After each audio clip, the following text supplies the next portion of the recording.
मैं तो गुरु परिवार के परिवार से प्रार्थना करता रहा, अब भी कर रहा हूँ। ये उठो और जागो, चेतो, गुरु बच्चों के सिद्ध होने का समय आ गया। और आप अगर सच्चे गुरु भक्त हो, गुरु प्रेमी गुरुमुखी हो, तो आगे बढ़कर ये गुरु के काम में हिस्सा लेना चाहिए। तब तो ठीक है, बाकी ऐसे तो बहुत लोग दुनिया में इंसानों की कमी नहीं, बहुत है, लेकिन गुरुभक्तों की कमी है। इंसानों की कमी नहीं है, इंसान तो अनुभव कर्मो है, लेकिन गुरुभक्तों की कमी है।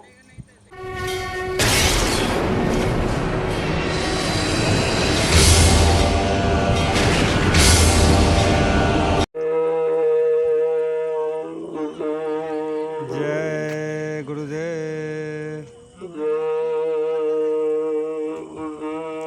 जय गुरुदेव, जय गुरुदेव। प्रभु का,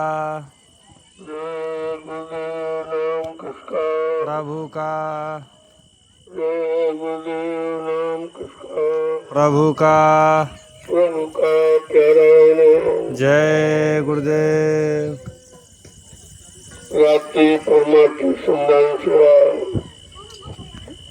करे सभी प्रभु जनों, ये जीवों का बड़ा सौभाग्य है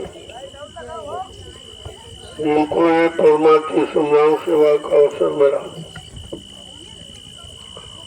ये सबको नहीं, किसी किसी को, क्योंकि ये रास्ता कलयुग में संत महापुरुषों ने खोला है। इसके बारे में किसी को जानकारी नहीं है कि परमात्मा संग्राम सेवा का क्या लाभ है, संत महापुरुषों ने सेवा को क्यों रखा, इसके कौन कौन से लाभ है। क्योंकि कलयुग का समय बड़ा खराब है, जिनके लिए कोई शक्ति नहीं है, न शारीरिक शक्ति न मानसिक, न सब करने की कोई शक्ति नहीं। इसलिए संत महापुरुष जो कलयुग में पधारे, उन्होंने कहा कलयुग के जीवों को परमार्थी लाभ कैसे दिया जाए, क्योंकि और कोई साधना करने का इसके बस की बात नहीं। कोई योग तो कर सकता नहीं है, कोई संयम भी इसके बस में नहीं, कोई त्याग और तपस्या इसके बस में नहीं।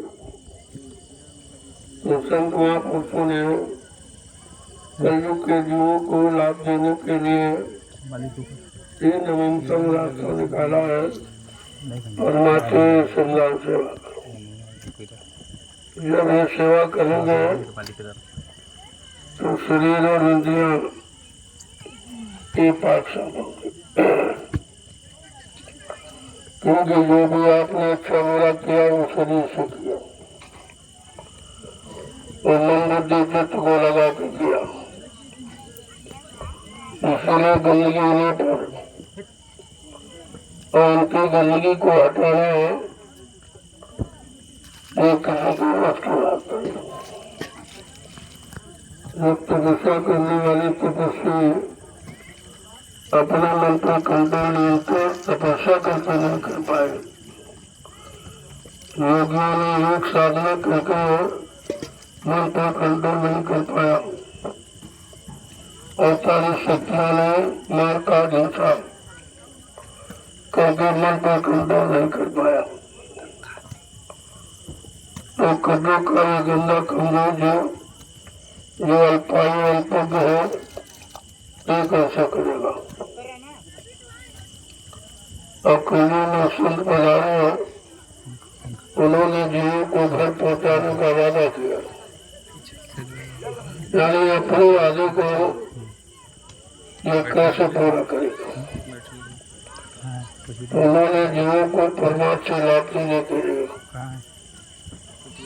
उस सेवा को सुनिश्चित किया। केवल शरीर नमियों से परमात्मा सेवा की जाती, यानी जिस सेवा में जीव का कोई लाभ नहीं, कोई निजी स्वार्थ लोभ लालच नहीं हो।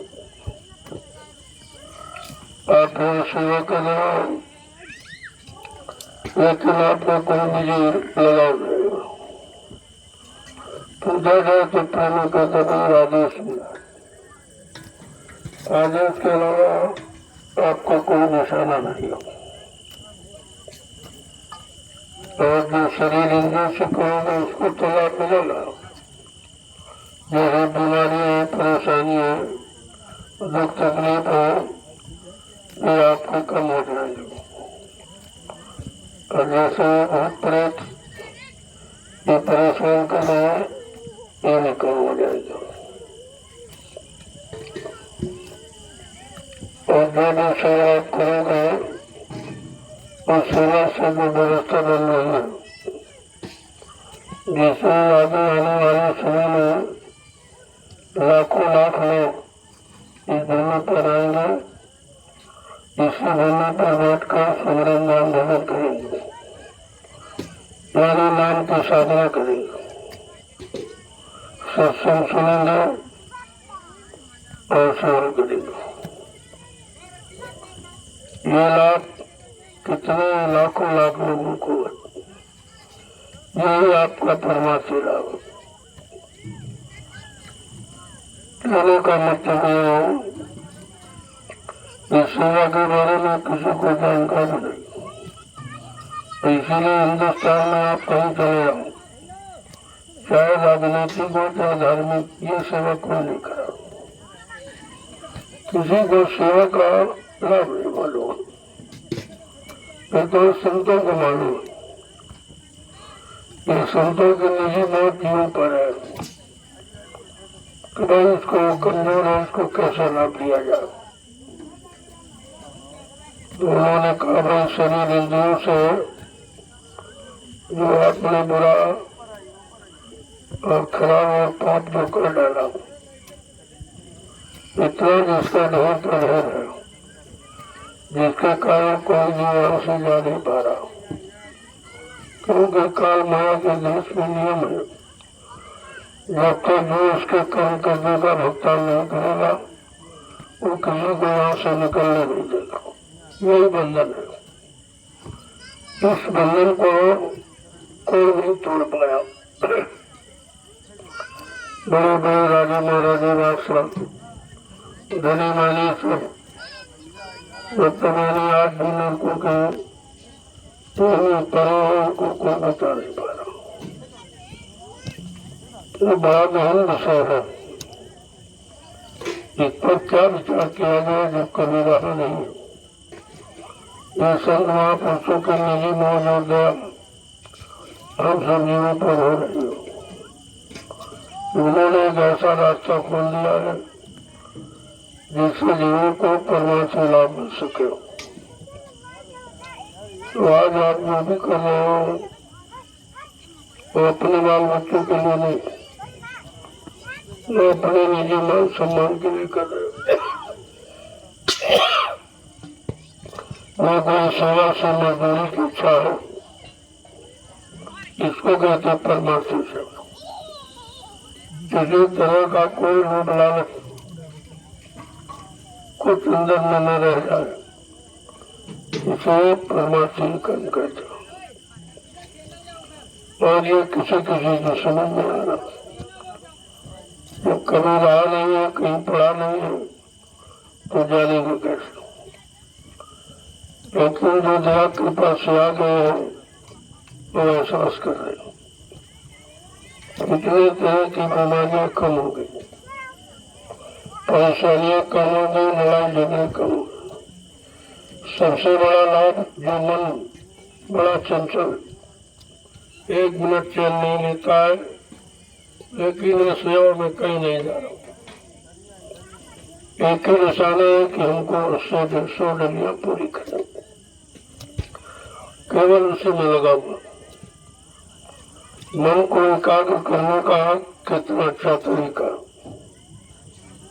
जो किसी से एकाग्र नहीं हुआ आज इस सेवा से एकाग्र। यह संतों का विषय, उनका निजी सोच है जीव के लिए। तो जो लगे हैं वो कितने भाग्यशाली हो, क्योंकि आपको भजन तो आप नहीं पा रहे, मन आपका साथ नहीं लेता है और कोई योग है जब तप रहे वो भी आपसे नहीं हो रहा। गंदे खान पान और गंदे से नशेवित गंदे कर्मों के कारण जहाँ गंदगी है वहाँ कोई अच्छा ही नहीं है। और ये इतनी बड़ी गंदगी फैल गई है, सारा मानव समाज गंदे खान पान में डट गया, गंदी सोच गंदे कर्म हो गए। अब उसका परिणाम फल भी गंदा, जिसको आप परेशानी कहते हो, दुख तकलीफ कहते हो, तो एक तरह की नहीं, तरह तरह की। अब उससे बचने का यही एक तरीका है कि अगर शरीर को परमार्थी सेवा में लगा दिया जाए तो शरीर इंद्रियों के द्वारा किए गए पाप कर्मों की अदायगी हो सकती है। वैसे कोई रास्ता नहीं है, अन्य कोई कर सकता। जिनको आप भगवान कहते हो, श्रेष्ठ तत्व के नाम है परमात्मा के कहते हो, उनको भी अपने शरीर के द्वारा किए गए कर्म की सजा का भुगतान करना पड़ा, वो भी नहीं बच पाए, क्योंकि एक कर्म प्रधान देश है। यहाँ जो भी कर्म आपको वो इकट्ठे हो गए। और कर्म करने का मतलब है कर्म के देश में न रहना, और कर्मानुसार जो उसने जिस शरीर बना रखे उसमें बार बार जन्म और मरण हो रहा है। कितनी बार आप जन्मे हो और ये संस्कार बिना पैदा हुए तो मरने को जरूर है, लेकिन ये नहीं मालूम है कि मैं किसमें पैदा हुआ। अगर मरने के लिए पैदा हुआ तो पैदा होने का मतलब क्या? वो तो सारे शरीरों की स्थिति पैदा होने तो मरेंगे, लेकिन मानव शरीर कुछ अच्छा काम करने के लिए मिला है। वो अच्छा सच्चा कर्म था अपने जीवात्मा को जगाना और परमात्मा से मिला, ये सबसे अच्छा कर्म है, जिसके आगे कोई अच्छा कर्म नहीं। और जिसने ये कर लिया उसने अपने मानव जीवन को सफल बना लिया। बाकी ये खाना पीना कमाना सोना मरना त्याग करने वाला लाभ बच्चे पैदा करना तो सारे सभी कर रहे हैं। चाहे पशुओं को देखो, पक्षियों को देखो, कीड़े मकोड़ों को देखो, सब यही कर्म करते हैं। उनको अच्छा कर्म खट कर्म कहा गया।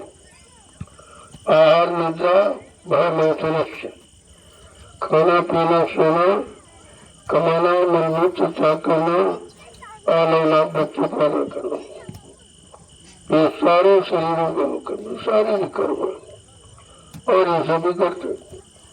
अगर आप इन्हीं कर्म तक सीमित हो तो तुम्हारे पशुओं में अंतर क्या है? जो पशु कर रहा हो तुम कर रहे हो। तो संत महापुरुष जब कलयुग में आए उन्होंने मानव शरीर का सच्चा अर्थ बताया कि परमात्मा ने तुमको मनुष्य शरीर किस काम के लिए दिया है। किसी संत महापुरुष की तलाश करके उनसे युक्ति ले लेना और अपनी जीवात्मा को लगाकर परमात्मा से मिलाने में जीते ही, मरने के बाद नहीं होता ये काम, जीते ही होता। अब इतने बड़े काम के लिए मिला है, लेकिन दुनिया में कितने लोग ऐसे हैं जिन्होंने अपने मानव जीवन को सार्थक बना पाया या बनाने की इच्छा रख रहे। यही विचार हमें आपको करना चाहिए। हम सब लोग इस तरीके से फंस गए, एक जन्म से नहीं कई युग निकल गए, पता निकल गए। अब धीरे धीरे हमारी आदत पड़ गई, हम आदती हो गए और धीरे धीरे कर्म में यही कर्म है, यही सब कर रहे, हम भी यही कर रहे। कभी कहा कि गरीब नजरिया पाप की बरस रहे लाख, संत नाते जगत में तो जेर मरता संसार। अगर संत महापुरुषों का आगमन इस कलयुग में न हुआ होता तो हम सब जीवात्माओं को जन्म मरण से कभी छुटकारा नहीं मिलता, अपने अपने घर कभी जा ही नहीं सकते। ये है संतों की दया और कृपा, जो किसी ने की नहीं है, और उनकी दया के प्रभु को कोई जीव समझ रहा है, सब समझ भी नहीं पा रहे। तो इसलिए अवसर मिला है मनो शरीर का, तो कम से कम कुछ न करो तो अपने किए गए अनंत जन्मों के पापों की अदायगी तो करवा दो, ताकि तुमको दोबारा मनो शरीर मिल जाए। तो जो सामान आपने इकट्ठा किया उसका प्रयोग कर सकते। अगर मनो शरीर नहीं मिला तो ये जमीन है, दुकान है, मकान है, पद पत्नी बाल बच्चे, उनका क्या हो, उनका फिर आप प्रयोग नहीं कर सकते।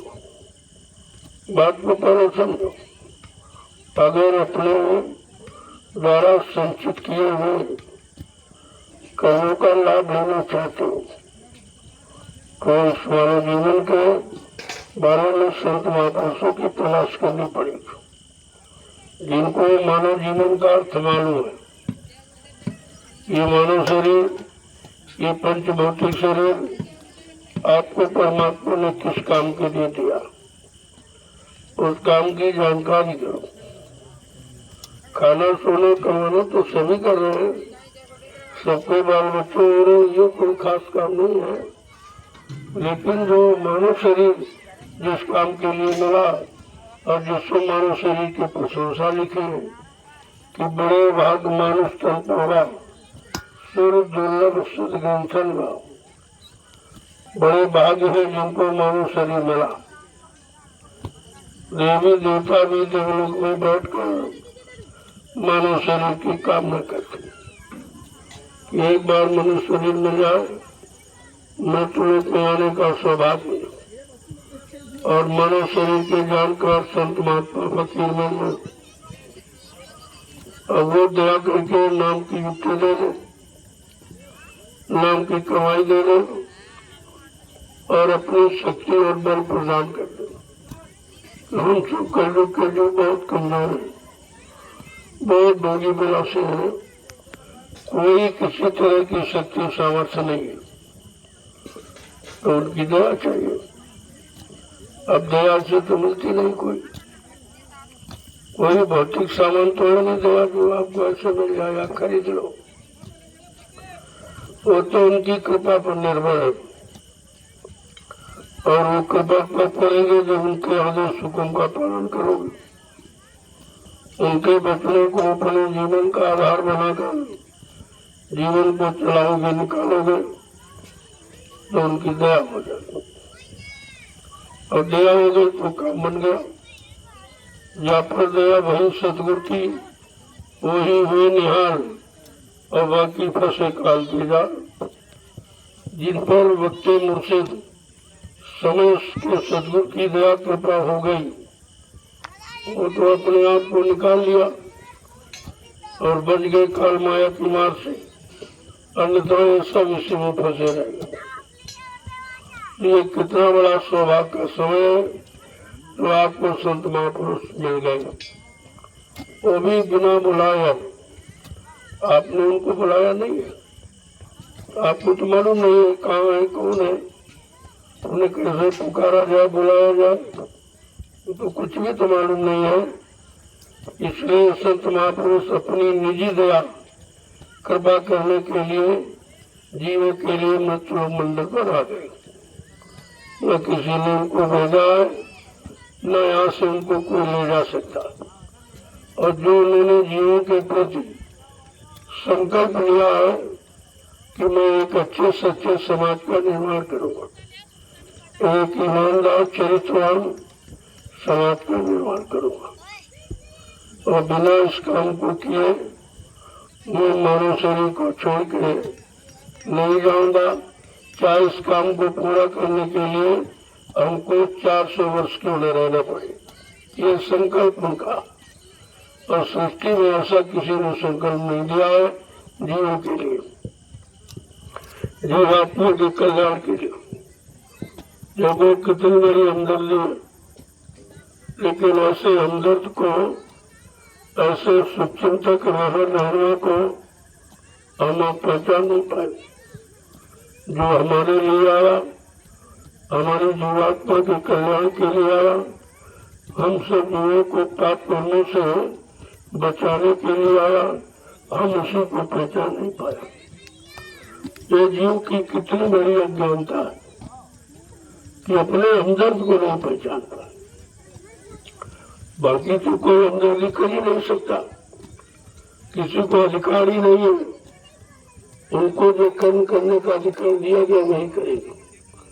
तुम्हारी प्रार्थना वंदना से वो अपने नियम नहीं बदलेंगे।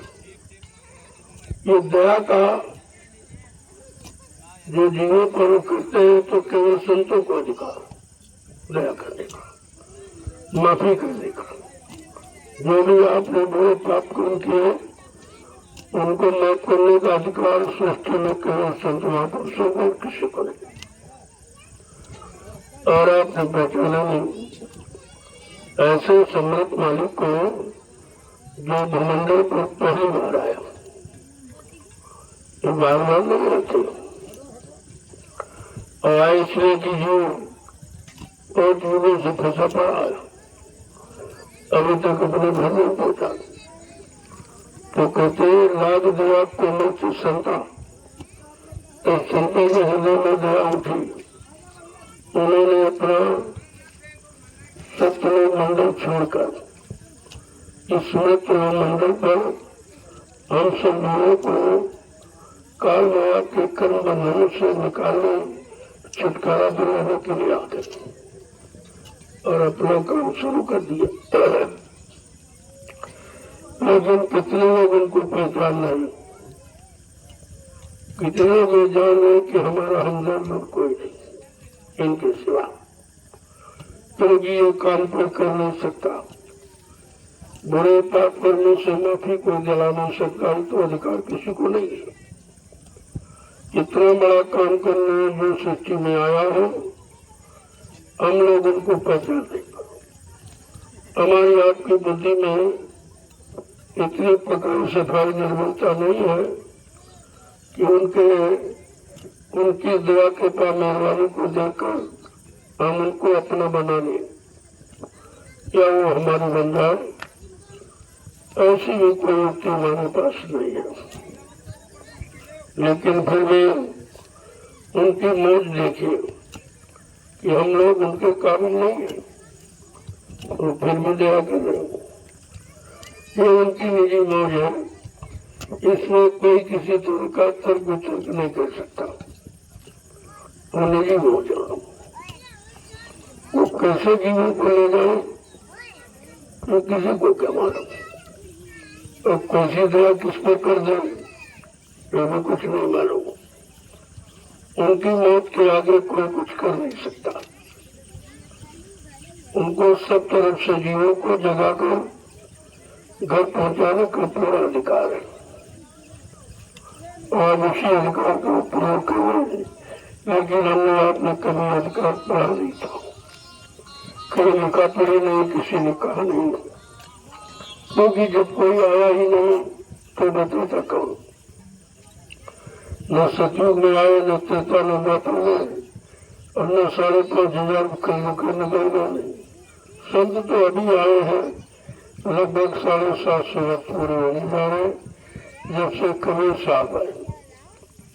सर्वप्रथम कबीर साहब आए थे, वहीं से संत मत चला, वहीं से संत नाम सुनने को मिला और धीरे धीरे उनकी दया का एहसास नौजवानों को होने लगा कि भाई ऐसी तो दया किसी ने की नहीं।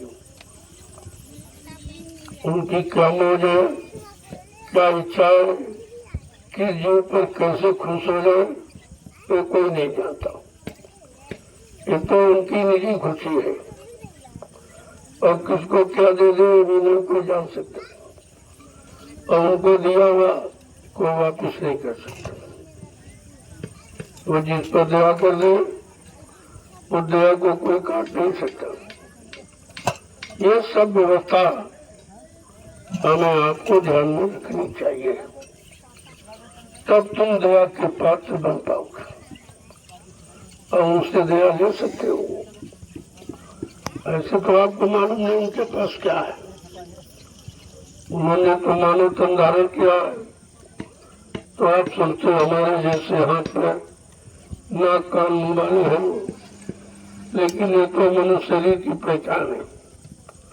अगर मानव शरीर में ना हो तो आप उनको बिल्कुल नहीं पहचान पाओगे, तो उनके पास ही नहीं आओगे।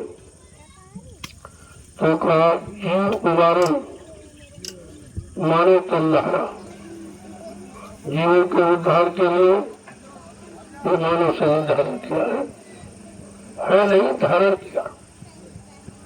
इसीलिए शरीर के किसी अंग में कोई विकार नहीं है, किसी तरह का कोई विकार नहीं। और ये लाभ उनको उनका दर्शन करो और स्पर्श करो या तो तुमको स्पर्श कर दे, ये उनकी पहचान है। तो आपको ठंडक से महसूस हो, लगातार बार बार देखने की इच्छा है, लगातार बार बार स्पर्श करने की इच्छा है, उसको कहते हैं महापुरुष। उनमें जीव के लिए सब कुछ भरा हुआ है। ये तो शरीर का स्वभाव है जो शरीर से तुमको लाभ दे रहे, स्पर्श करके या दूध छू करके या कोई प्रसाद उठा प्रसाद दे करके, या तो उनकी मेरी दया है।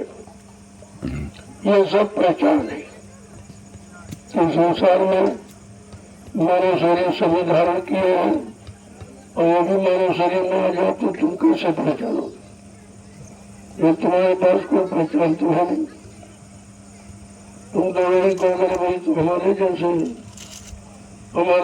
शरीर है, हाथ पर, लेकिन वो बेकारी अंग नहीं है। अंग तो सब है, अगर अंग नहीं तो शरीर कैसे बनेगा, शरीर कैसे चलेगा?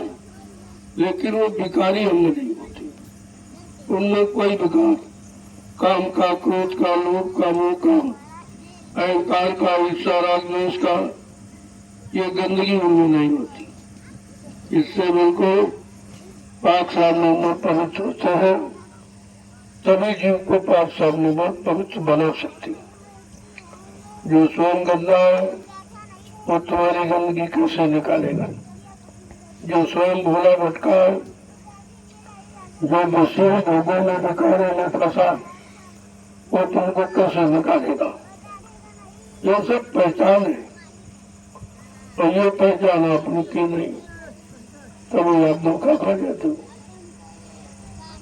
क्योंकि आप पहचान हो तो फिर पकड़ लो, अपना बना लो, फिर दे। काम कुछ नहीं करना, अपना बनाना है। काम करने वाला अगर तुम्हारा बन जाए तुम उसके बन जाओ, फिर आपको करना क्या? क्योंकि तुमने कभी किया नहीं, जब कभी नहीं किया तो आप कैसे करो? इसलिए वो काम जिनका है वही करेंगे और आपको उसका लाभ दे देंगे। ये कितना बड़ा काम है कि काम कोई करे, मजदूरी तुमको दे। ऐसा सच्ची में कौन जो काम करता हो मजदूरी लेता, लेकिन संतों के यहाँ कार्य तुम्हारे संत महापुरुष करते हैं और फल लाभ तुमको देते हैं। पहले व्यवस्था देखिए उनकी।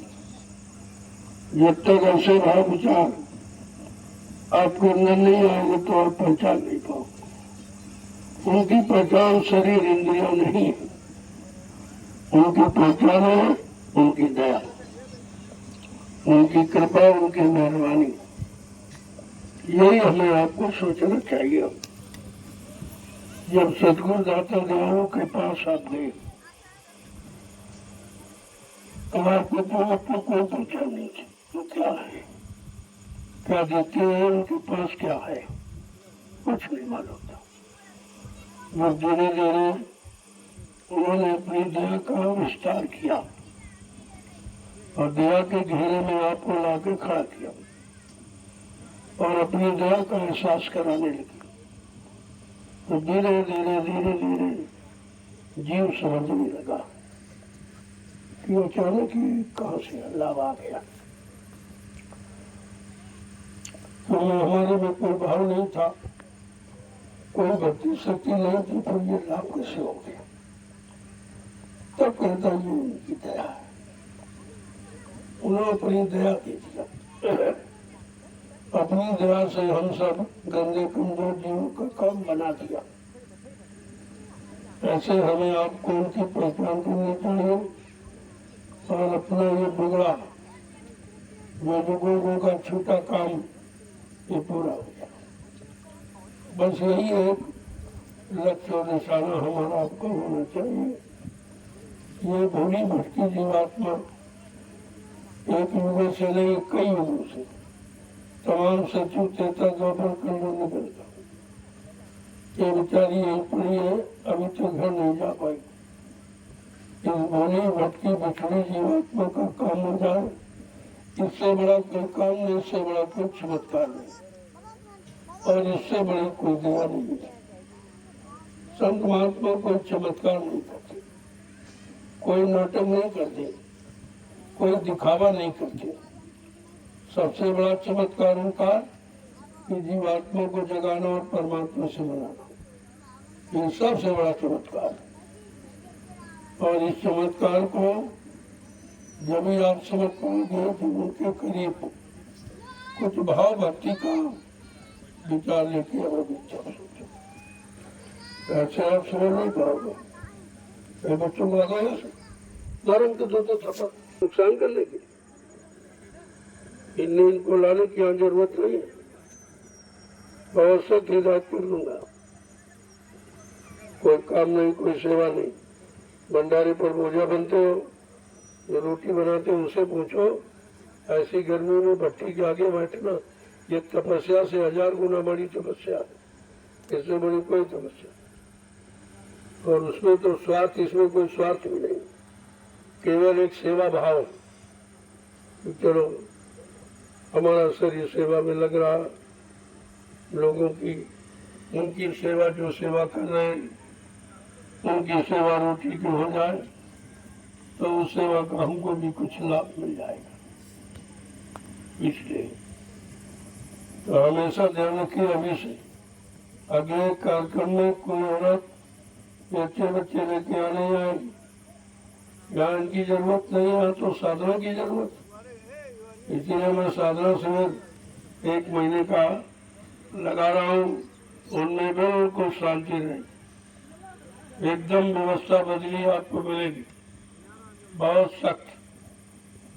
आप जो सब मन तुम्हारा सुमरन ध्यान भजन में क्यों नहीं लग रहा, उधर क्यों नहीं जा रहा, इधर भौतिक जगत में क्यों भग रहा है, उसका कारण यही है, ये सब शोर शराबा, ये जो भी आप करते हो या अपने साथी लेके आते हो, ये सब खत्म करा दिया जाएगा।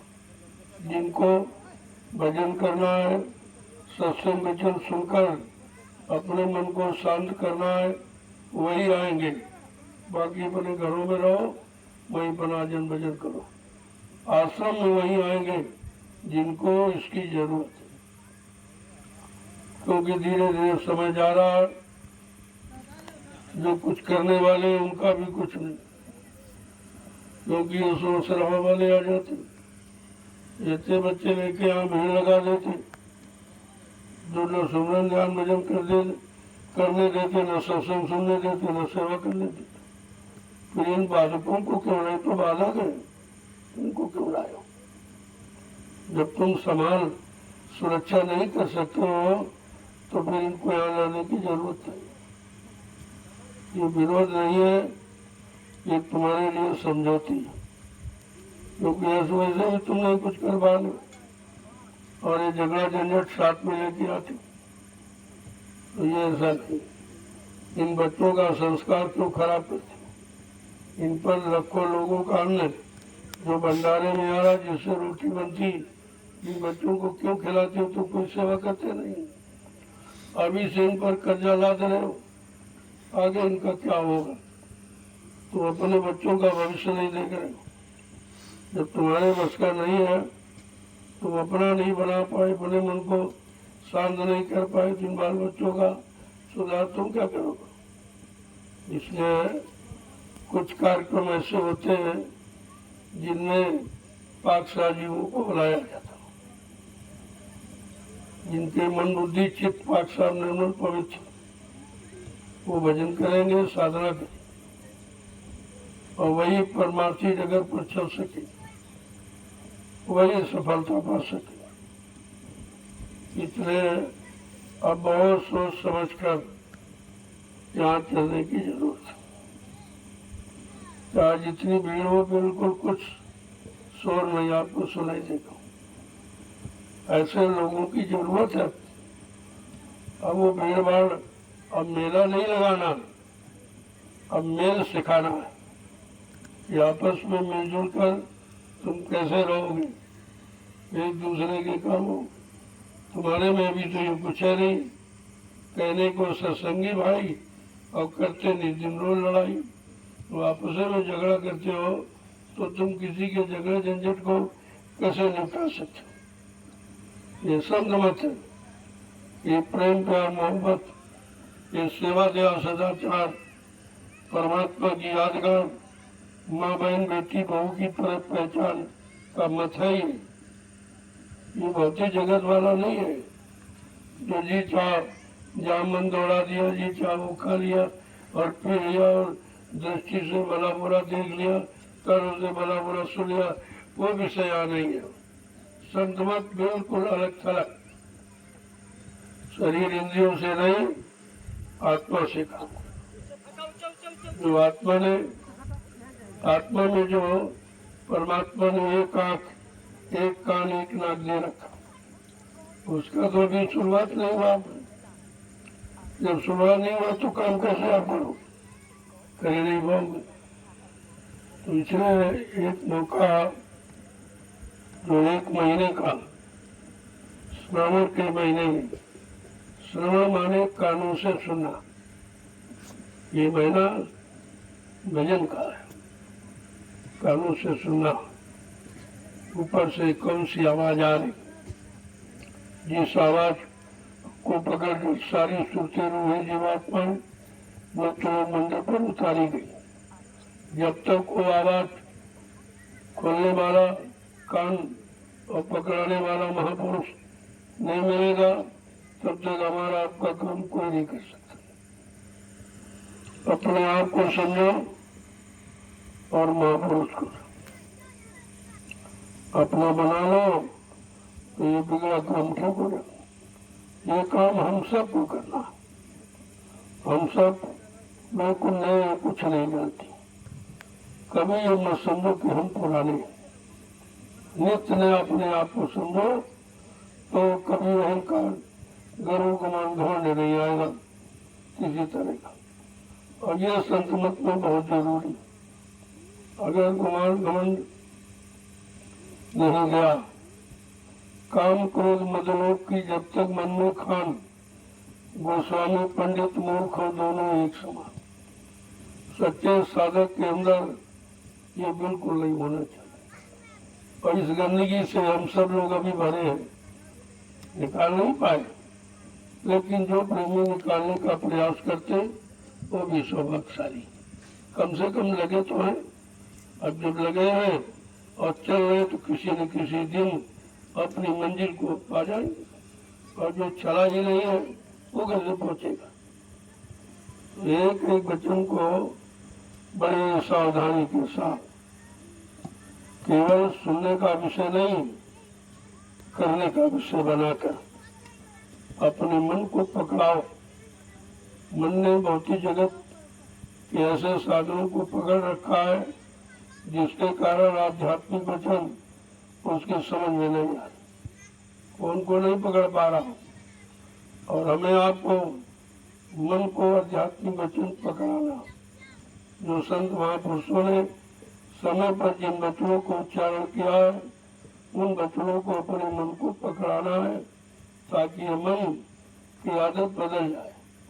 और आदत ही इबादत होती, आदत ठीक तो सब कुछ ठीक। और क्या ये आदत ही इसकी खराब हुई है, उसको तरह तरह के बुरी संगतों से, बुरे लोगों से उसका साथ कराया और बुरे शब्दों को सुना है, बुरे शब्दों का प्रयोग किया है, तो सब बुराई बढ़ गई। अब किस तरह से झाड़ू लगा के आप बुराई को, गंदगी को निकालो, वो है सत्संग वचनों की झाड़ू। अगर पकड़ ली और लगाना शुरू कर दिया तो एक न एक दिन ये अंतःस्तर बिल्कुल पाक सामने में पहुंच हो जाएगी। फिर आपको कोई काम कठिन नहीं दिखाई। कठिनाई तो गंदगी के कारण है, इतनी गंदगी पहले से जमा है, कोई अच्छा काम करने में मन लगता ही नहीं। मन अच्छे काम की सलाह देता है, बुरे कामों की सलाह बहुत जल्दी देता, क्योंकि हमारी पुरानी आदत बुरे काम, बुरे कर्म को करने की बनी है। उधर जाने में उसको देर नहीं लगती, और उधर ये नया रास्ता संत महापुरुषों ने जो बनाया वो मन को पकड़ाना। इसने कहा जिन्होंने मार मंडाला उन्हीं को सूर कहना। संत महापुरुष कहते हैं जिन्होंने अपने शैतान मन को कंट्रोल नियंत्रण में कर लिया, अपने अनुसार उसको चला लिया, वो सच्चा सूरवीर। मारने का मतलब मोड़ना अपने तरफ, संत महापुरुषों के वचनों की तरफ, उनके नाम की युक्ति में लगाना, ये मोड़ना है। इस तरह जिन्होंने मार मंडाला उन्हीं को सूरवीर कहा। सच्चा सूरवीर इस भूमंडल पर वही है जिसने अपने भोगी विलासी विषयी मन को मोड़ दिया और संतों के वचनों पर चलाकर इसको पाक साफ निर्मल पवित्र बना दिया। कहते थे वो सच्चा सूरवीर। कहते और तुम्हें कुछ नहीं कलयुग में करना। कलयुग में कोई जब तक कोई पूजा पाठ, कोई अपेक्षा तपस्या कुछ नहीं, क्योंकि वो समय नहीं है और शरीर में उम्र नहीं और शरीर की ताकत नहीं, तो कैसे करोगे आप।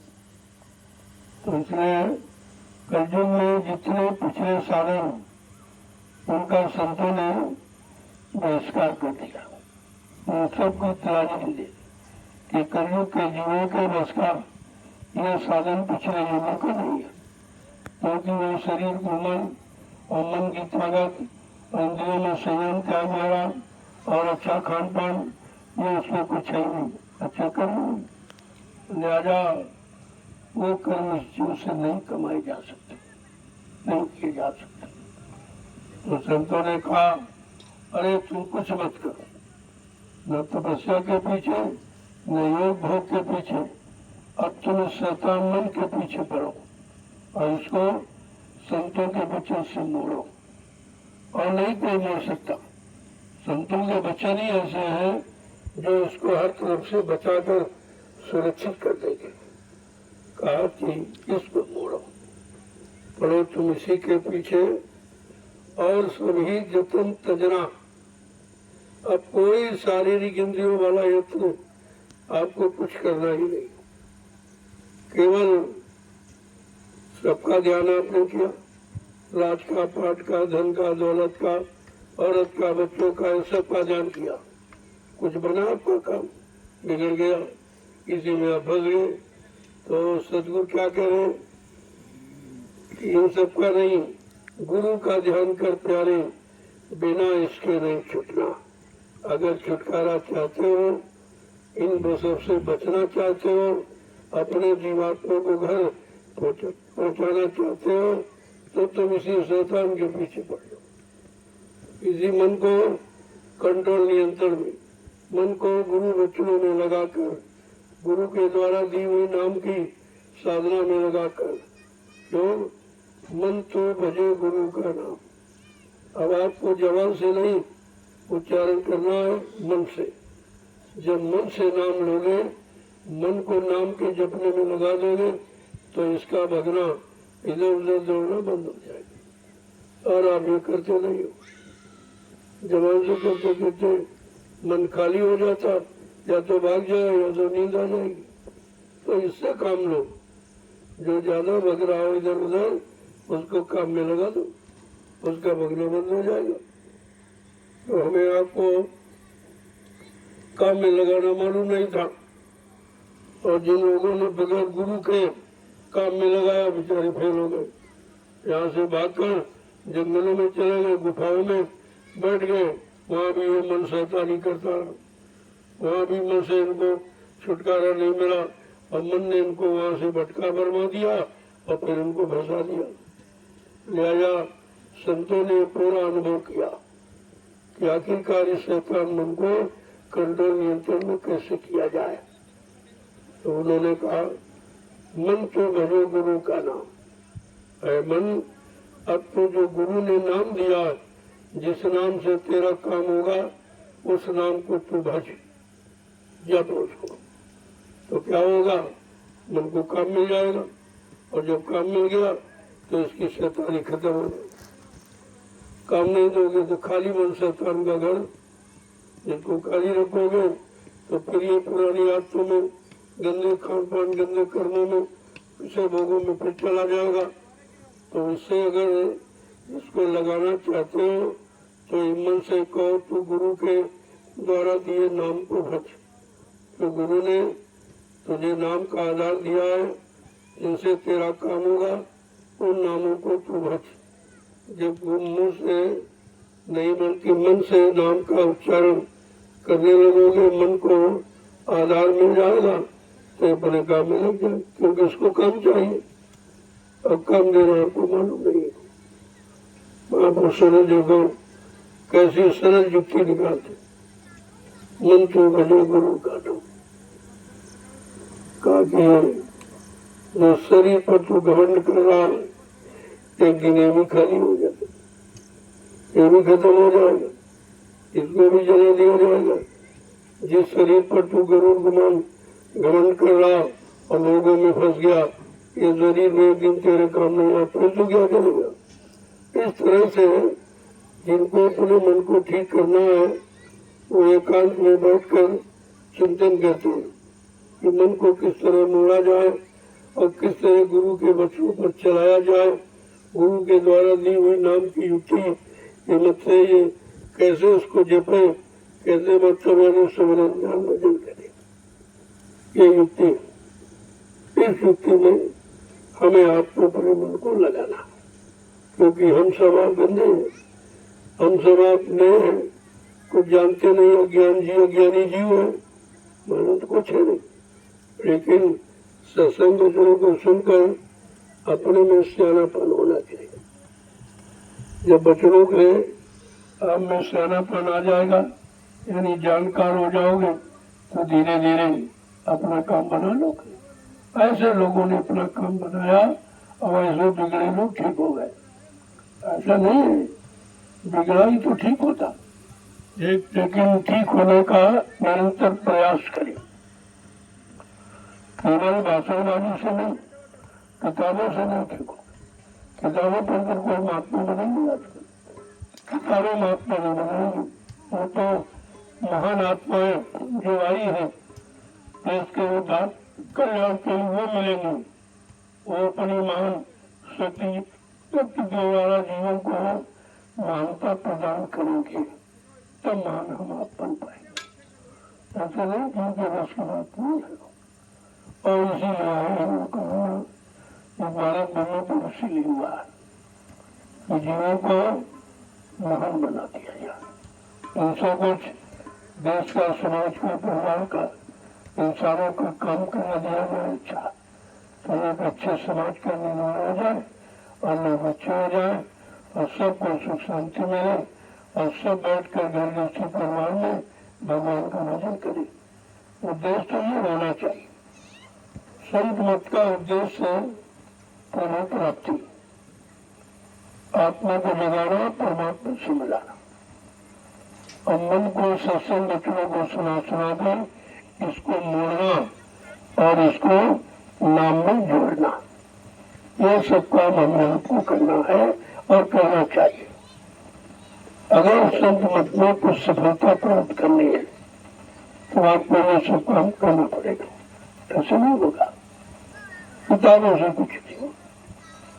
किताबें तो एक प्रमाण है, लेकिन बगैर किए उन प्रमाणों की सत्यता भी नहीं मालूम होगी ये सत्य है या गलत है, कैसे आप जानोगे? लेकिन जब तुम्हारी करनी में कोई चीज आ जाएगी तो सत्य सत्य का तुम खुद ही परिचय करोगे। जब तक करनी में नहीं आएगा तो सत्य सत्य की पहचान नहीं। आपको ये सब बड़ी समझदारी के साथ आप करने की जरूरत है।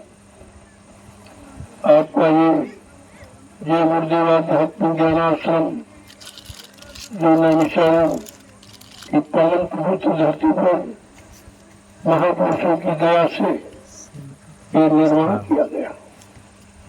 ये किसी ने अपनी बुद्धि से नहीं किया, उनकी दया, उनकी प्रेरणा, उनका आदेश जब जैसा मिला तब तैसी व्यवस्था आपके सामने ला के खड़ी। मैं भी कुछ करने वाला नहीं हूँ, कराने वाला कोई हो, कहे कोई लाख, करैया कोई हो, करने वाला तो कोई और है वो करा रहा। अब वो किसे कराएगा, कैसे कराएगा, ये तो उसकी मौज है। वो अपनी मौज किस मनुष्य पर बैठ कर कैसे कैसे काम करा देगा, ये भी उसकी मौज की बात है, इंसान की मौज की बात नहीं है। लेकिन हम इन आंखों से उसको देखते हैं जो करना जानता नहीं, जो कर ही नहीं रहा, केवल निमित्त मात्र खड़ा है, हम उसको इन आंखों से देखते हैं। और जो जिसने खड़ा किया और जो करा रहा वो तो दिव्य दृष्टि से देखा जाएगा, उसको आप देख नहीं पाते, उसको आप नहीं देख पाते। यह तो अज्ञानता है, इसी अज्ञानता भूल को दूर करना। जो हो रहा है आपके सामने वो किसी की मौत से हो, और उसकी मौत क्या है ये तो हम आप ऐसे नहीं जान सकते। वो जिस पल पर अपनी मौत कर दे, जिससे बड़ा काम करवा ले, तो वो जिसे करवा रहा वो कुछ नहीं, जो करा रहा वो सब कुछ। इस बात को ध्यान में रखिए तो कभी शंका संदेह बोल भ्रम आप में आएगा नहीं। क्योंकि कहे कोई लाख, करैया कोई और है। बस इसको अगर आपने सूत्र को पकड़ लिया तो शंका संदेह भूल भ्रम समाप्त हो जाएगा। जो मतलब ये काम कोई करने वाला और है, वो शक्ति अदृश्य रूप में वो विद्यमान है, वो अपना काम करा रही, वो काम करा रही। अब उसकी क्या मौज है, क्या करा रहा है, क्यों करा रहा है, ये तो वही जाने। या जो उससे जुड़ जाए उसकी मौज को समझने के लिए तो वो जान जाएंगे, उनकी भी समझ में आ जाएगा। तो बात ये है समझने की, जब समझने लगोगे तो सब समझ में आ जाए। और समझना नहीं ईर्षा भाव से, राग द्वेष से, तो आप कभी समझी नहीं। ये सब नाथ नरक के पंथ, ये सब नरक के रास्ते, जो है शंका संदेह भूल भ्रम, ईर्षा राग द्वेष, ये सब नरक के रास्ते हैं, इनसे बचना है। और तुम इन्हीं को अपनाए हो इसीलिए समझ नहीं पा रहे। तो अच्छा सच्चा काम जहाँ से मिल जाए हम वहीं से ले लें, ये हमारी बुद्धिमानी होनी चाहिए। अरे भाई जो तुम्हारे पास है वो तो है ही, और कहीं से मिल जाए तो उसको ले लो, ये भाव होना चाहिए। तब तो आप किसी चीज में बढ़ोतरी कर सकते, विकास कर सकते हैं। अन्यथा विकास करना इंसान के बस की बात नहीं है। जय गुरुदेव।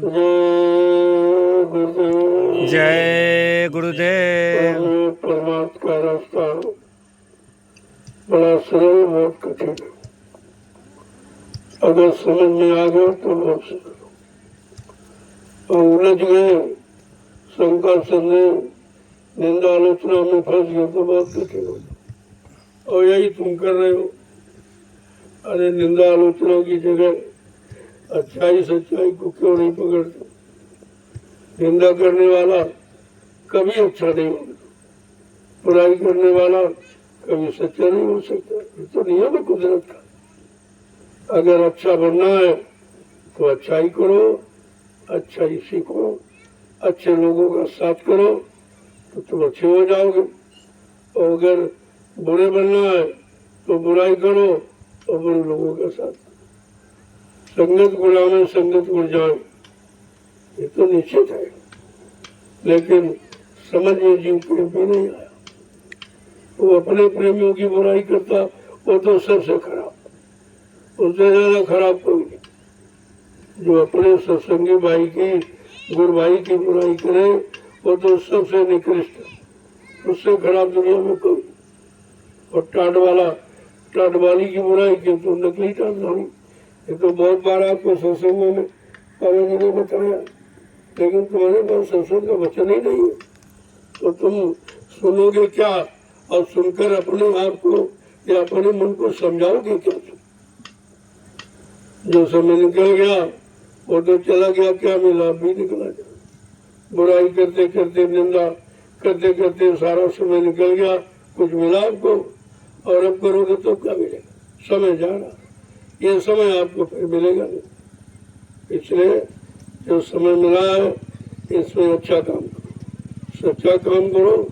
अच्छाई सच्चाई जब तुम्हारे अंदर आ जाएगी, तुमको सब अच्छा ही दिखाई देगा, सब सच्चे ही दिखाई देंगे, कोई बुरा दिखाई ही नहीं देगा। ऐसी अपनी दृष्टि बना लो तो ये काम सब जल्दी हो जाता। लेकिन आप नहीं करोगे तो कैसे? आप देख लीजिए तुम्हारे सामने ये मालिक की मौज है, ये दया है जो 3 आश्रमों का निर्माण कितनी जल्दी होगा। जबकि मथुरा में 45 करोड़ प्रेमियों की सेवा और शारीरिक श्रम से एक आश्रम बन पाया, और यहाँ 3 आश्रम बन गए। ये दया नहीं तो क्या? ये दया किसी इंसान की नहीं है, ये दया मालिक की। उनकी मौज हुई कि चलो एक लोगों ने गंदा कर दिया, स्वार्थी लोगों ने अपना स्वार्थ समझा कि आश्रम हमारा हो जाए, जमीन हमारी हो जाए, ये सब हमारा हो जाए, तो उन्होंने ये नाटक किया। लेकिन नाटक कभी सफलता नहीं दिला सकता, ये हमेशा ध्यान में रखिए। और वो सच्चाई मैंने आपके सामने खोल दी कि चलो एक पर आपने अपना स्वार्थ दिखाकर हमारा कब्जा हो गया, हम अधिकारी हो गए, हम उत्तराधिकारी हो गए, तो मैंने 3 आश्रमों का निर्माण किया। मैंने नहीं किया, मालिक की दया की, लेकिन माध्यम तो कोई न कोई बनता है। और माध्यम को ये कोई किसी तरह का अहंकार नहीं होना चाहिए, कोई अहंकार। और आप देखिए आश्रम तो 3 बने, लेकिन 1 इंच जमीन में रहना, 1 पैसा मेरा बैंक में नहीं, क्योंकि ये पैसा मेरा नहीं, ये प्रेमियों की गाड़ी कमाई। हम इस पर अपना अधिकार कैसे जमाएं? हमारा अधिकार नहीं, लेकिन सेवा भाव में जो आपने दिया है उसको सही जगह लगाने का ये मेरा कर्तव्य है। वो कर्तव्य को मैं निभाता हूँ। इस बात को ध्यान में रखिए, यहाँ मेरा कुछ नहीं है, यहाँ सब संगत का है। प्रेमियों का है, प्रेमियों के काम के लिए, प्रेमियों की व्यवस्था के लिए ये सब बनाया जा रहा। तुम्हें नहीं मालूम है कि एक दिन सारा परिवार अगर एकजुट हो गया तो मैं कहाँ बैठा लूँगा? कोई जगह तो ऐसी नहीं है। अब आप लोगों ने कहीं बनाई नहीं, तुम्हें निंदा आलोचना बुराई से फुर्सत नहीं। अरे तुम्हें तो सहयोग करना चाहिए, कोई परिवार के नाते, भाई के नाते तो सहयोग आपको करना चाहिए। सहयोग से कुछ नहीं, निंदा आलोचना बुराई में जुट गए, लिहाजा कुछ नहीं, और ये सब काम हो गया। हाथी अपना रास्ता जा रहा और कुत्ते भूखा करते। कुत्तों की आवाज अगर हाथी सुनने लगे तो उसका रास्ता रुक जाएगा। तो इस तरह से जो काम करने आया है, जिसको काम करने का आदेश हुआ वो तो काम करे, वो आदेश का पालन कर रहा और तुम निंदा आलोचना बुराई में करो। अरे तुम भी पालन करो, तुम्हें भी करने का उतना ही अधिकार है जितना जो कर रहा है। ऐसा नहीं कि तुमको उसको ज्यादा तुमको कम, ऐसा कुछ, लेकिन तुम करना नहीं चाहते हो। तो इसलिए अब समय परिवर्तन का करीब है। अब आपने कोई जगह बनाई नहीं तो परिवर्तन कहाँ होगा? अगर पूरा परिवार आ गया तो कहाँ खड़ा करोगे? मैं हिंदुस्तान के समस्त प्रेमियों से पूछ रहा हूँ, अगर परिवार सब इकट्ठा हो जाएगा तो आप कहाँ खड़ा करो? कई जगह बनाई आपने, और जहाँ बन रही तो उसमें खींचातानी करते रहे, सहयोग भी नहीं किया, तो तुम फिर कहाँ बैठोगे? तुम्हारा क्या होगा अपने बारे में सोचो आप। तो कहीं कुछ किया या कुछ नहीं हो, निंदा बुराई में पड़े रहे हो और काम हो गया। आपने निंदा बुराई से काम को नहीं रोक पाया, और ये काम तुम्हारे बस का है नहीं, क्यों? ये काम मैंने तो किया नहीं, मुझसे भी कोई करवा रहा, कोई आदेश दे रहा, किसी की प्रेरणा हो रही, तो उसे आप कैसे रोक लोगे? तो देखिए आपके सामने आप निंदा बुराई करते रहे, विस्तार देखिए कितना बड़ा, ये कैसे हो गया? अरे उस पर तो आपको विचार करना ही होगा, पश्चाताप आपको अपने जीवन में करना ही होगा, क्योंकि आपने किया नहीं, न सहयोग दिया, और बुराई न करते रहे, और उसी बुराई करने में समय चला गया और यहाँ विस्तार हो गया। इतना बड़ा काम हो गया, वो कोई नहीं कर पाया। और नैमिषारण्य की पावन पवित्र भूमि पर मालिक के आदेश, किसी की इच्छा से नहीं, मालिक के आदेश, इसी भूमि पर सतियों के अंकुर निकलेंगे। ये वचन, इसको आधार बनाकर ये भूमि यहाँ तैयार की जाएगी। नहीं तो सबको मानना होगा कि बाबा जी ने आदेश दिया था कि 28,000 ऋषियों की तपोभूमि है, इस पर सतियों के अंकुर निकलेंगे। 1997 में गुरु पूर्णिमा के कार्यक्रम में यह आदेश हुआ था, जो 10 जुलाई से 23 जुलाई तक मनाई गई। वो पुराने प्रेमी होंगे, उनको तो पता होना सुना, लेकिन भूल गए बेचारे, विश्वास नहीं गुरु पर कर पाए कि जो कहा है वो कैसे पूरा होगा। तो अंकुरण कोई आसमान में नहीं निकलेगा, जमीन पर, कि जमीन पर सतियों का अंकुरण होगा तो जमीन कितनी पावन पवित्र होगी। इस पर कभी बैठ के विचार किया आपने? आखिरकार गुरु ने उच्चारण क्यों किया, इस भूमि का चुनाव क्यों किया कि 88,000 ऋषियों की तपोभूमि है, यहीं से सतियों के अंकुरण निकलेंगे? आखिरकार ये कहा था, यहाँ कोई मनमानी से किया जाए, ये आदेश है और आदेश का पालन हो रहा, इसलिए दया से इतनी जल्दी काम हो गया। अगर मनमुखी अपने मान सम्मान के लिए किया गया होता तो कुछ नहीं होता, और तुम्हारे सामने देख नहीं दिया, आपने सहयोग नहीं किया, लेकिन काम हो रहा। आपने निंदा आलोचना बुराई करने में समय निकाल दिया और ये काम हो गया। प्रेमियों की सेवा मिल गई और तुम सेवा से वंचित, आज भी वंचित हो, क्योंकि तुम्हारा दृष्टिकोण निंदा करने का है। ये सब ध्यान में रखना चाहिए। क्या गुरु ने आपको निंदा करना सिखाया और अपने प्रेमियों की निंदा? ये कहाँ पर आपने सुना? बाबा जी ने तो साफ स्पष्ट कहा है, 3 बातें सदैव याद रखना, न किसी की निंदा करना, न सुनना, ये उसके पापी बोझ से दब जाओ। ये पहला वचन, संत मत का पहला वचन, वो भी तुम्हारे से पालन नहीं हुआ। और कहा कम खाना जिससे आलस न हो, भजन में मन लगेगा, और गम खाना बर्दाश्त करना, ये समय खराब है। तो 3 चीजें महान हैं और 3 में से तुम्हारे पास एक भी नहीं, तो तुम क्या कर सकते हो? जब गुरु का एक भी वचन तुम्हारे पास नहीं है तो तुम कर ही क्या सकते हो? बुराई की सेवा और आप कुछ नहीं कर सकते। अगर जीवन बुराई में निकल जाएगा फिर आपको मिलेगा नहीं, फिर दोबारा नहीं मिलेगा। जो समझते हो कि दोबारा फिर मिल जाएगी। कबहू करी करुणा निर्देही, देत ईश विनिहित स्नेही।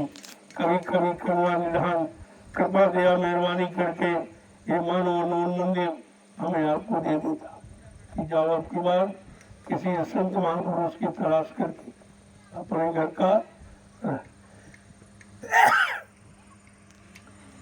का रास्ता पूछे और जीवात्मा को अपने घर चली जाओ। अब तेरा बहुत दिन दुख उठाते उठाते हो गया, जन्म की बातें अपने घर चले जाओ। इतना बड़ा काम है और इस काम से भी तुम वंचित हो कि तुम सब बुराई में जुटे पड़े। अच्छा तो किया नहीं और बुराई में जुट गए तो क्या मिलेगा? गंदगी इकट्ठी करने वाले को खुशबू मिलेगी कि बदबू मिलेगी, ये भी नहीं सोचा इस कर्म का फल क्या है। और आप नित्य ठीक करते हो। मैं तो गुरु परिवार के परिवार से प्रार्थना करता रहा, अब भी कर रहा हूँ, उठो और जागो। ये तो गुरु बच्चों के सिद्ध होने का समय आ गया। और आप अगर सच्चे गुरु भक्त हो, गुरु प्रेमी गुरुमुखी हो, तो आगे बढ़कर ये गुरु के काम में हिस्सा लेना चाहिए।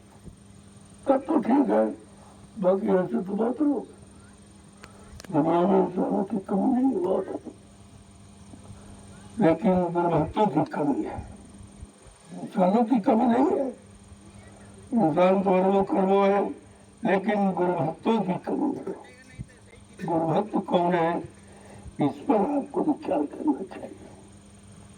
जय गुरुदेव, जय गुरुदेव, जय गुरुदेव, जय गुरुदेव। जय गुरुदेव नाम किसका? प्रभु का, जय गुरुदेव नाम किसका? प्रभु का। प्रभु का प्यारा नाम। जय गुरुदेव, जोर से बोलो, जय गुरुदेव, सब मिल बोलो, जय गुरुदेव, बोलना होगा, जय गुरुदेव, अभी से बोलो, जय गुरुदेव, दुख दर्द हरेंगे, जय गुरुदेव, सब कष्ट मिटेंगे, जय गुरुदेव, सुख शांति भी देंगे, जय गुरुदेव, सबके दाता, जय गुरुदेव, सबके मालिक, जय गुरुदेव, प्रेम से बोलो, जय गुरुदेव। ये नाम नहीं इंसान का, यह नाम है प्रभु का, ये काम नहीं इंसान का। यह काम है प्रभु का। इन बातों को याद रखिए। अब ये काम इंसानों के बस का नहीं है, चाहे राज का हो चाहे धर्म का, ये दोनों चीज। और धीरे धीरे आप देख रहे हो और आपको प्रैक्टिकल करके दिखाया जा रहा कि लोग दिन में परिश्रम नहीं करते और ये रात में देख लीजिए, ये रात 12-12 बजे तक ये परिश्रम, ये परमात्मा की सेवा है। देखिए आप, और कोई नहीं करा सकता, कोई प्रधानमंत्री मुख्यमंत्री राष्ट्रपति ये काम नहीं करा सकता। देखिए तो बिल्कुल अलग है। हम तनख्वाह देके दिन में सही ड्यूटी समय से नहीं करवा पा रहे हो और ये रात में कर रहे हो। देखो यहाँ से पहचान करो और ये काम तुम्हारे बस में नहीं। जो पैसा देकर तुम नहीं करा पा रहे हो, पद कुर्सी देकर नहीं करा पा रहे हो, और ये देखिए जंगल में इनको देखिए, अगर ऐसे लोगों को समय से खड़ा कर दिया जाए जगह जगह तो कौन सा ऐसा काम जो पूरा नहीं हो जाएगा। इस पर विचार कीजिए और ये आपको समझना पड़ेगा। ऐसे लोगों को समझना पड़ेगा, इनके भाव विचारों को भी आपको समझना पड़ेगा। इसलिए ये सब आपके सामने करके दिखाया जा रहा। ऐसा नहीं कोई पर्दे में काम नहीं, जंगल में होता और नहीं समझ पा रहे लोग। ऐसे लोगों को देश की जरूरत है। ऐसे कर्मठ, सच्चे, ईमानदार, चरित्रवान, निस्वार्थी लोगों को भारत देश की जरूरत है। इससे भारत देश विकास करेगा, तुम्हारे भाषणबाजियों से नहीं, तुम्हारे लोभी लालचियों से नहीं, जो पद के भूखे, कुर्सी के भूखे, इनसे ये काम नहीं होगा। ये काम इन परमार्थी जोश होगा। और वो समय आ गया, आप देखते जाइए कि समय कैसे करवट बदलता, ये सब दिखा दिया जाएगा। पहले ये देखिए जो रात्रि में हो रहा है, ये सारा हिंदुस्तान देख रहा, ये कैसे हो। ये तो काम दुनिया में कहीं नहीं हो रहा, केवल नैमिषारण्य की पावन पवित्र भूमि पर हो रहा, जो 88,000 ऋषियों की तपोभूमि है। ये तपोभूमि पर काम हो रहा और कहीं नहीं होता। जय गुरुदेव। जय गुरुदेव। 9:30 9:18 9:18 क्योंकि आप दोनों वक्त परमात्मा में स्मरण कर रहे हो, दिन में भी करते हो, रात्रि में करते हो। ये तुम्हारा ये परमात्मा सम्मान सेवा देकर सारा विश्व का चल हो रहा है। ये क्या है भारत? ये तो कोई नहीं करा पाना, राजनीति न धर्म, तमाम महात्मा, तमाम आश्रम, तमाम मिशन और तमाम राजनीतिक पार्टियां, लेकिन ये काम तो कोई नहीं करा रहा। और ये काम हो रहा नैमिषारण्य की पावन पवित्र भूमि पर और निस्वार्थ, जिनको कोई इच्छा नहीं, न धन की, न मान की, न सामान की, न सम्मान की, न पद की, न कुर्सी, कोई इच्छा नहीं। इनको देखिए आप, अरे भारत देश में लोगों की जरूरत इससे पूरी होगी। इनको अपने को कुछ नहीं चाहिए, ये दूसरों को दे पाएंगे। और जिसको अपने से फुर्सत नहीं, अपना पेड़, अपना परिवार, अपना बहन, अपना कर्जा, चोरी इधर उधर, चोरी उधर चोरी, इधर छिपा उधर छल कपट, अरे वो देश का क्या भला करेगा? अरे वो तो भले भलाई करते और बुरे बुराई करते। जिनमें भलाई है ही नहीं, जो भलाई की परिभाषा नहीं जानते, वो तुम्हें क्या भला दो तुम्हारा करेंगे। देख लीजिए तो सब दिखाया जा रहा है आपको, ऐसा नहीं है। यहाँ भाषण स्वेत प्रश्न नहीं होते, यहाँ करके दिखाया जा रहा। जो इस तरह जंगल में इतनी कड़ी धूप में निस्वार्थ सेवा कर सकता, अगर इनको देश की जिम्मेदारी दे दी जाए तो ये क्या नहीं कर सकती। ये देखिए क्या नहीं ये कर सकते। इनको ऐसी शिक्षा दी गई। आज इसी निस्वार्थपन की शिक्षा की जरूरत है। वो तो शिक्षा उनके पास आई नहीं। ये लूटो, वो घटूटो, वो कानून बनाओ, वो कानून बनाओ, महंगाई बढ़ाओ, वो टैक्स लगाओ, वो धोखाधड़ी, वो बेईमानी सिखाओ, गंदा खान पान, वो शराब शराब बिकवाओ, वो फिराओ। ये कोई अच्छी सच्चाई का काम है? ये धार्मिकता है इसमें कुछ? इनको आप धार्मिक मानोगे? जिनमें धर्म की बू नहीं है, धर्म को जानते ही नहीं, धर्म को भी इन्होंने गंदा और बदनाम कर दिया अपने स्वार्थ के आगे।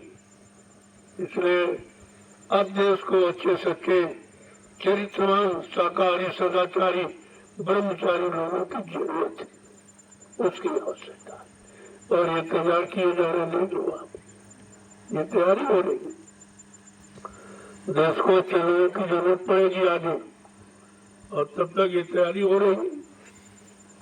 तो जब जरूरत पड़ेगी तब तक तैयार मिलेगी आपको, और ये सब काम करके दिखा देंगे। और इनको कुछ नहीं चाहिए, इनको कुछ नहीं चाहिए, इनको केवल सुकून और शांति भारत देश की जनता को मिल जाए, दुनिया को, इनकी ये इच्छा, इनकी अपनी कोई इच्छा नहीं है। मैं विचार करिए, विचार करिए आप। अभी तो मैं इशारे कर रहा हूँ, मैंने एक भारतीय था शब्द के आपको सामने रखा, जो किसी ने आज तक इस शब्द का उच्चार नहीं किया। अगर हम भारतीय हैं तो हमारे में सच्ची भारतीयता होनी चाहिए। भारत की पहचान क्या है, भारतवासियों की पहचान क्या है? उनकी वेशभूषा। ये वेशभूषा सारे देश की अलग, लेकिन तुम्हारे देश की कोई वेशभूषा नहीं। तुम कहते देश आजाद है, हम कहते अब तुम पक्के गुलाम हो। गुलामी तो तुम्हारे नस नस में अब भर गई, जिनके लिए कितनी कुर्बानी, कितना खून खराबा किया गया, कितनी माताएं निपूती हो गई, कितनी बहनों का सुहाग उठ गया। आज वो आजादी पूर्णतया बर्बादी की कगार पर खड़ी होकर आंसू बहा रही है। कोई आंसू पूछने वाला नहीं, कोई सुनने वाला नहीं। तो आपको तो विचार करना चाहिए। तो जब तुमने विदेशियों को भगाया तो विदेश की कोई चीज आपके प्रयोग में नहीं होनी चाहिए। उस यानी चीज के तुम गुलाम नहीं तुमको होना चाहिए, तब तो आप स्वतंत्र आजाद हो, नहीं तो कोई आजाद नहीं। तो तुम्हारी वेशभूषा नहीं जो ऋषि मुनि महात्माओं ने बनाई थी, तो कुर्ता धोती कमीज पैजामा टोपी पगड़ी और लंगोटी, ये हमारी भारतीयता की पहचान है, ये पहचान है। और जब तक ये नहीं आएगी तो देश को आप, देश के रहने वालों, तुम अपने आप को भारतीय नहीं कह सकते, आपका अधिकार नहीं। अब तुम वेशभूषा की नकल कर रहे हो। अंग्रेजों को तो आपने भगाया, खून खराबा किया, लेकिन उनकी वेशभूषा पैंट पत्रों अभी आप पहनते, तब भी उन्हीं का प्रचार करते, उन्हीं की बनाई वेशभूषा आप धारण करते। लिहाजा अगर सच्चे भारतवासी हो तो इनका पूर्णतया परित्याग करना चाहिए। अपनी भारतीय वेशभूषा में आ जाइए, देखिए देश की स्थिति कैसी होती है। जो पढ़ेंगे उनके मन पाक साफ निर्मल हो जाएंगे, और जो देखेंगे उनके, क्योंकि सादगी हमारे देश का नियम है, हमारे देश की पहचान है। सादा जीवन उच्च विचार, ये है उन्नत का आधार। इस पर आपको आना पड़ेगा, ऐसे कुछ नहीं होगा। और दूसरा है, अगर आप हिंदुस्तानी हो तो तुमको अपनी मातृभाषा हिंदी संस्कृत का ही प्रयोग करना चाहिए। अपने मुंह से किसी विदेशी भाषा का प्रयोग नहीं करना चाहिए, तब तो माना जाए कि आप हिंदुस्तानी। और बड़े गर्व के साथ अंग्रेजी भाषा का प्रयोग करते हो। अभी तो अंग्रेजों को गुलाम हो, पहनावा वेशभूषा के तुम गुलाम, भाषा के तुम गुलाम, उनका गंदा खान पान तुम उसके गुलाम बन गए। अंडा मुर्गा मीट इंग्लिश दारू फारू सब जितना तुम्हारी बुद्धि को खराब करने वाले हैं उन सब का प्रयोग कर रहे हो। इस पर कोई राजा नहीं बोला, कोई राजनीति लोग इन पर कोई टिप्पणी नहीं कर रहे, जबकि देश के विकास का असली अंग ये है। इस पर तो आपको आना ही पड़ेगा, बगैर इसके तुम विकास कर सकते हो लेकिन कर नहीं सकते हो, कर नहीं सकते हो आप, ये सबको मानना होगा। हमारे देश का खान पान क्या था? सीजनल अनाज, सीजनल दालें, सीजनल सब्जियां, फल फूल मेवे, दूध मक्खन मलाई घी, ये है सात्विक आहार, ये है शुद्ध शाकाहार, ये है भारत का खान पान। जब तक ये नहीं प्रयोग करोगे बीमारियों से आपको फुर्सत नहीं मिलेगी। शाकाहारी हो जाओगे, बीमारियों से बच जाओगे। ये तो ऐलान हो रहा बाबा जी ने, ये 10-20 वर्ष से बराबर लगातार ये ऐलान कर रहा है कि अगर बीमारियों से मुक्त होना है तो शाकाहारी बनना है, बगैर इसके नहीं होगा। तो सब आपको विचार करना चाहिए। तो इसलिए मैंने कहा है 15 सितंबर 2023 को मैंने ऐलान किया है कि भारतीयता अपनाओ, अंग्रेजी छोड़ो। अगर देश सच्चे भारतवासी बनना चाहते हो, सच्ची आज़ादी अपने अंदर लाना चाहते हो, तो आपको ये सब करना पड़ेगा। ये मैंने ऐलान 15 सितंबर 2023 को किया। अब आप सोच लीजिए, और किसी ने नहीं कहा, इस पर कोई नहीं महात्मा, कोई नेता नहीं बोला, कोई अंदर मंदिर से आवाज नहीं निकली, किसी धार्मिक स्थल से नहीं निकली।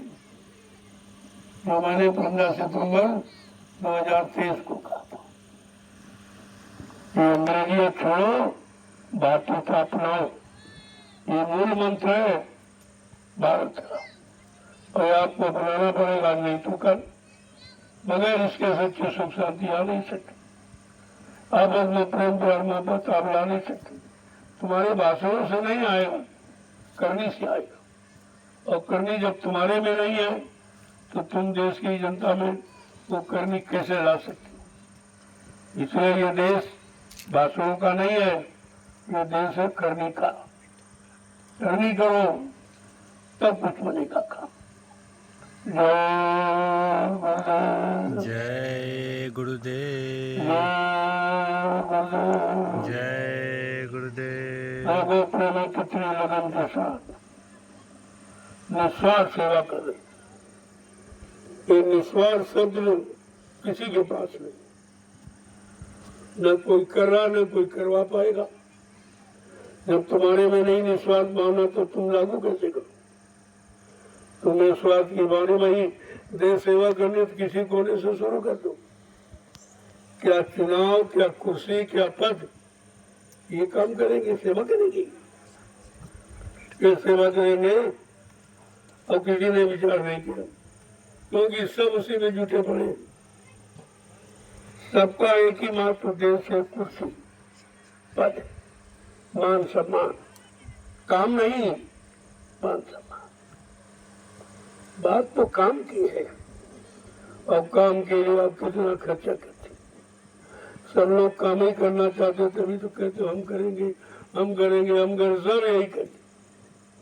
और 70 साल से कहते रहे, किया किसी ने नहीं। और सब वही झंडे बदले पंडे वही है, लिहाजा काम नहीं होगा। काम की आशा छोड़ दीजिए।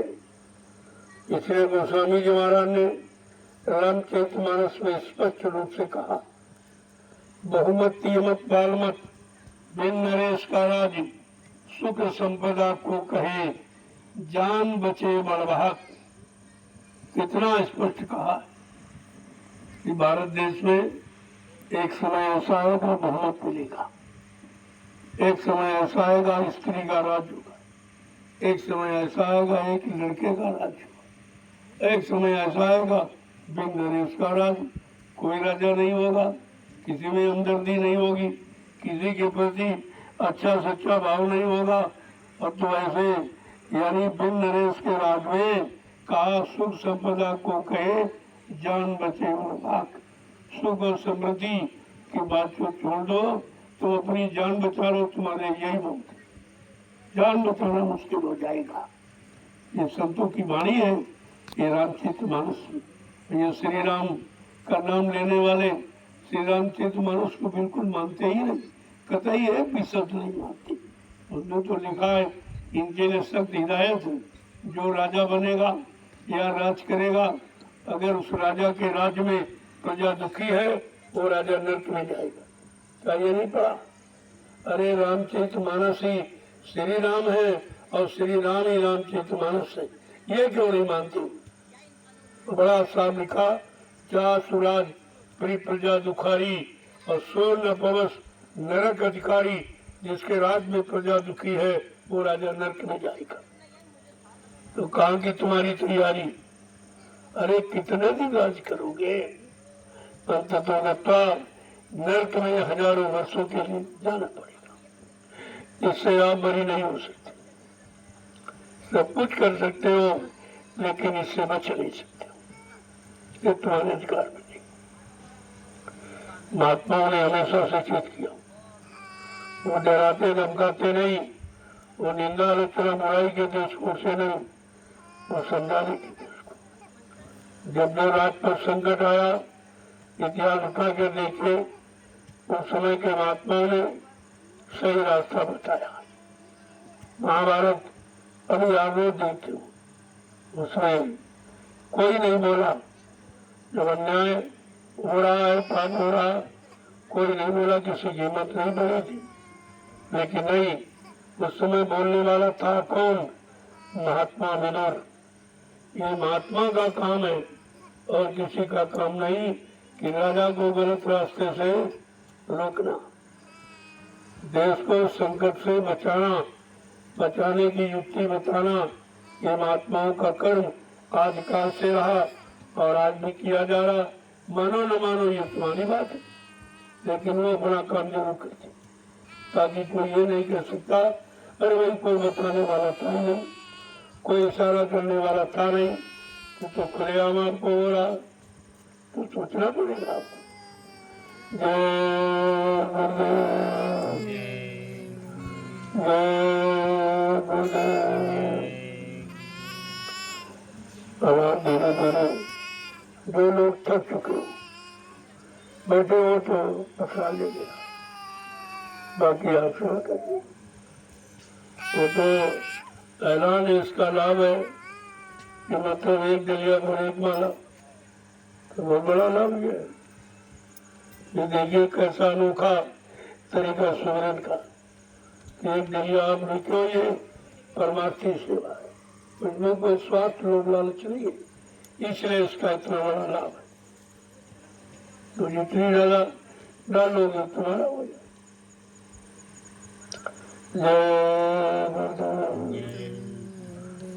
तो जो लोग थक गए या बैठे हो तो पसार लो,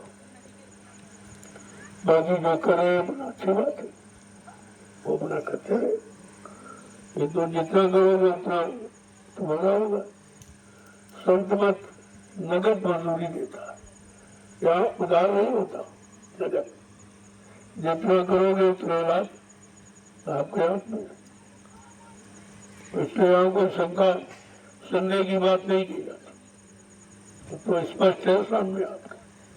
करोगे मिलेगा, नहीं करोगे तो कुछ नहीं मिलेगा। इसलिए और ये ऐसा है कि सब भजन तो आप नहीं कर पा रहे, सत्संग याद नहीं रख पा रहे, अरे सेवा तो कर सकते हो। अगर ये भी नहीं करोगे फिर क्या करो? अगर ये भी छूट गए तो फिर 84 जाओ। अगर इस सरल सस्ती सेवा से चूक गए तो 4 खान 84 नरकों की योनियों से छुटकारा नहीं मिलेगा, फिर आपको जाना ही पड़ेगा। उसमें कोई मदद नहीं कर सकता, क्योंकि मदद और बचाने का यही एक तरीका है, और उसको आप अपनाते नहीं हो तो फिर कैसे आपका काम होगा।